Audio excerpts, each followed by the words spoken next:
Hi, good afternoon, everybody. Happy October 30th.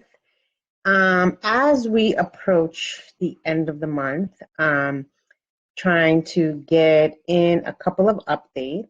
So, as some of you may know, I posted a video about a challenge that we were doing, a personal challenge that I'm doing at home with myself. It's sort of evolved over the years, but I've really taken the plunge this time. And so I'm working with my husband, my partner, and we have decided for a couple of different reasons that motivated us to do this to go vegetarian. And some days really do our best and try to go vegan. Unfortunately, the motivator for this was not so much the ecological effect, the sustainability, and the love and care for animals. Although I do love and care for animals very much, the motivator for this was unfortunately health reasons. So I'm not sure if anybody saw the Netflix movie called Game Changer, in which it discussed a few things about how athletes eat, animal products. It cited some research that I was already aware of because I'm in the nutrition industry and because I'm a fitness and nutrition professional. This is nothing new. I have been a big proponent of plant-based living, including more fruits and vegetables, farm to table or garden to table. All of these different things have been a part of my program and things habits that I endorse as part of educating people and clients and public and groups and things like that. So this is not anything new. However, I would try to eliminate animal products for some meals, not all. And I guess we've deviated more towards having more animal products and even gotten more lackadaisical about following a healthier lifestyle, summers, events, things like that. So we decided to challenge ourselves to see if my husband's cholesterol numbers would actually make a difference if, for a short period of time, we really focused on completely plant-based eating. This has been a little bit of a shock to the system, to him, to myself, and to my kids, because I don't make two meals. So they've been in a little bit of shock. But a couple of things that came out of this was, one, the movie is obviously a big endorsement towards plant-based living. So not that it doesn't have its ups and downs. I believe films are always done with a certain perspective in mind. So it is open to criticism. However, I am a big believer in plant-based living, and I think that we do need to eat more plants as the population grows. We have found that the sustainability of animals is just unrealistic because of the demand and how much meat and animal products we consume. So from that perspective, it just makes sense. And from a health perspective, I found this experiment really, really interesting. And it's just an experiment. It's not a study. It's not a research. It's not perfect. It's not scientific. It was just an experiment.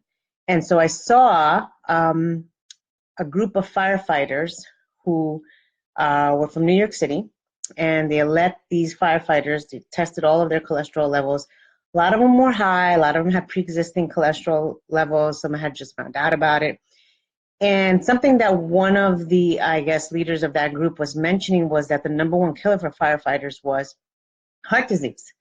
And if you have a predisposition to heart disease, even a higher risk of heart disease.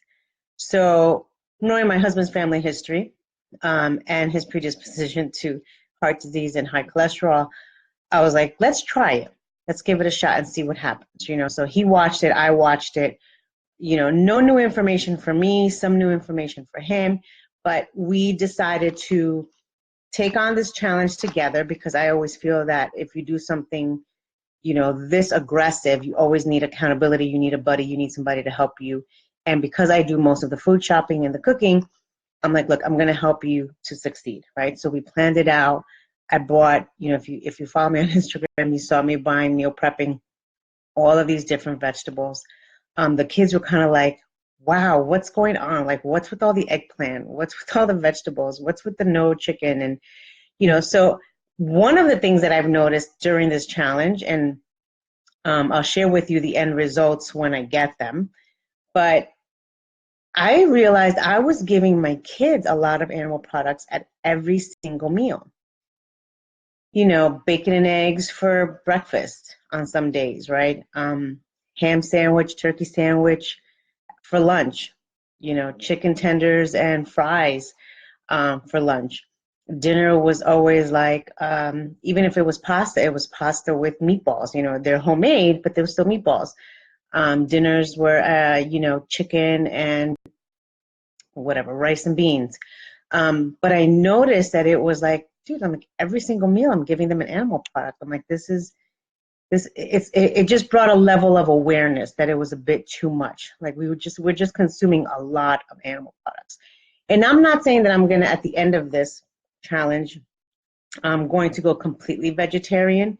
But I do believe that I will be living a largely plant-based lifestyle after this.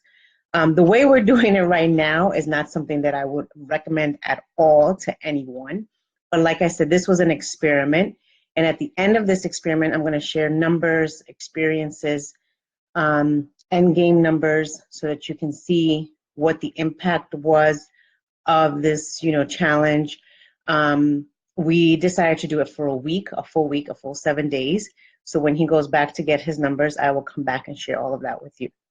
The second thing that has brought awareness because of this is that sometimes we're impacted by not so much a life scare, but you know, something that motivates you that's concerning to make changes, right? I think a lot of times we leave change and lifestyle habits,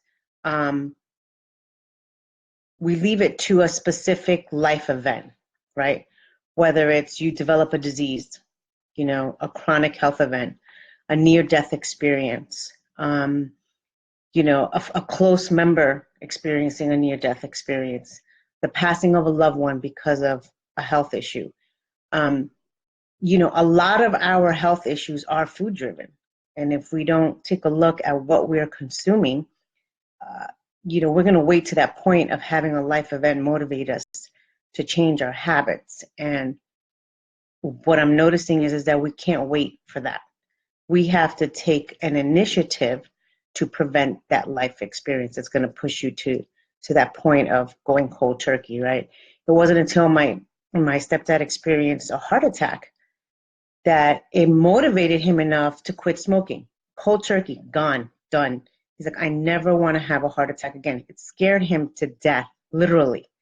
And he gave up smoking. But for years, I remember as a kid telling him how bad it was. You know, I would be like, look, you know, it's just, I learned in school, smoking is so bad and so forth. And we would come up with ways to help him cut back on smoking. You know, he wasn't allowed to smoke in the house. Maybe that would motivate him. I remember I would hide them so that he could limit to 1 pack every couple of days. I specifically remember that. But we were all concerned for his health except for him until he had a near-death experience, which motivated him enough to make a change. And perhaps it may have been too late or just in time, but I think you can all agree that we should take initiatives before that life event, you know, hits us to make certain changes. So with that being said, I think the number one way to make lasting habit changes, especially with the way you eat, is with meal planning. And every time I speak to people about meal planning, they're like, yeah, I know. I go to the grocery store, I go food shopping, then I come back, and I don't know what to make with all these ingredients. So 3 mistakes that people often make when they're meal planning is, number one, you shop before you know what you're shopping for, okay? If you have found yourself going to the grocery store and just making a list of stuff that you need, and then you get to the produce section, and I'm like, oh, this looks nice, you know, I'll grab a broccoli head, I'll grab some carrots and some celery, some fruits, and then you kind of go about getting the normal, you know, everyday staples that you have for your family or that you need for your family. But we often grocery shop without a plan in mind. And that's mistake number one. So the first thing you actually should be doing is planning your menu for the week first before you go grocery shopping. I know, sounds crazy, sounds so simple, but yet crazily enough, we grocery shop without knowing what we're making for dinner for the week or what you're planning to make with those groceries. Right? Whether you go grocery shopping, twice a week or every 2 weeks, you shop without knowing what you need to shop for. So my suggestion is figure out what you're having for dinner, okay? What are you planning to make Monday, Tuesday, Wednesday, Thursday, Friday? I usually shop again during the week. So my week goes from like Tuesday to Tuesday. And you plan out your menu first. What am I having for breakfast? What are we having for lunches? What am I planning to pack the kids for lunch? What am I planning for dinners? And that is going to help you create your grocery list. So in my program, I provide meal plans, but I also provide grocery lists that are broken up into the way the grocery store is laid out. Because if you've ever taken a look at the grocery store layout, you will see that there is a method to the layout for specific reasons. And I'll tell you mistake number 2 in a second. But the goal for you to have a successful meal planning is to create your menu first. What are the meals you're having first, and then back into your grocery list.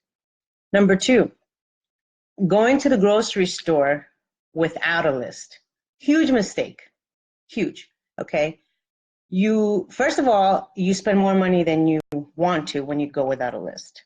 Second of all, that causes you to buy things that are going to go to waste. Okay, so you waste, you don't save money, you spend more money than you should, so you kind of waste money.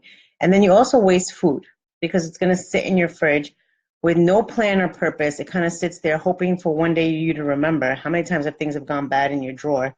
Hello, me. Yes.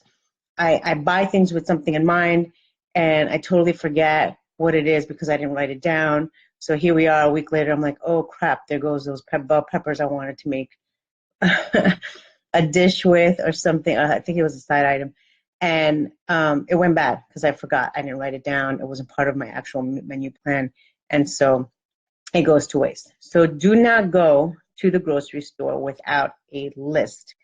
And if you want to take it a step further, do not go to the grocery store without a financial budget, a number, right? I go in with cash because, my husband and I, we're on a budget system where we allocate a certain amount of money every month towards groceries. So I know this is how much I'm going to spend, and I don't go over that. So it helps you to save money in that sense. You know exactly what you're buying. You're going through the circular. You're making your list. You've got your menu. You know what you need. You're not going to spend on something that you're not going to have, okay? And number 3, know the layout of your grocery store. So typically most grocery stores, refrigeration, because of the electricity and the way the structure of the buildings are made, electricity runs through the perimeter of the grocery store, okay? So I encourage people that when you're grocery shopping, buy that first, okay? You're going to go through your produce, you're going to go through your refrigeration sections, whether that's meat, dairy, or non-dairy, whatever, frozen sections first, okay? Obviously, produce aisle is number one. My biggest pet peeve of a new grocery store in my area that just opened up is that when you used to go in, you would walk in the door and the produce section was the first section that you would walk into. And in the new grocery store, depending on what entrance you use, it's like way back, on a far side corner of the store. So it's really aggravating, especially because I like to park in a certain section, and I like to go to the produce section first. So I wind up making my walking way out into the grocery store. It's just a pet peeve that I had to share, I guess. But anyhow, produce first, refrigerated section second. So that's your proteins, your fish, your meat, poultry, dairy or non-dairy, and your frozen section, okay? all of these sections first is in that order is your freshest, best areas to find whole, natural, good foods. The last section that you should visit is the bulk and processed food section. Okay, the bulk section you'll have like your spices, your seeds, nuts, things of that nature. And your processed food section is probably the last section you should visit, and it should be the smallest item in your meal budget, because anything with a shelf life that extends past a month is not going to be that healthy for you. You should sparingly have those processed foods. And most of the time, those foods have a ton of preservatives, a ton of fat, a ton of calories. And so I try to make that the last thing on your list. So you'll have some snacks and things like that, but they'll be the last and smallest part of your meal budget. Okay. So just to recap, number one, do your menu first so you know what to buy. Number two, go grocery shopping with a list and a budget for your groceries so you can save both money and food and nothing goes to waste. And number three, when you go to the grocery store, don't just go to the processed foods first. No cookies, crackers, and stuff first. First, you hit your produce, your refrigerated section, your frozen section, and processed foods last, making that the smallest portion of your list and the smallest part of your budget. I hope this was helpful for you, everybody. Have a wonderful week, and I will be sharing all of my veggie stuff that I've been learning. So much I've learned, so I'm going to be sharing my posts about my challenge with my husband, and at the end of our challenge, I'll give you a recap. Have a great day, everyone.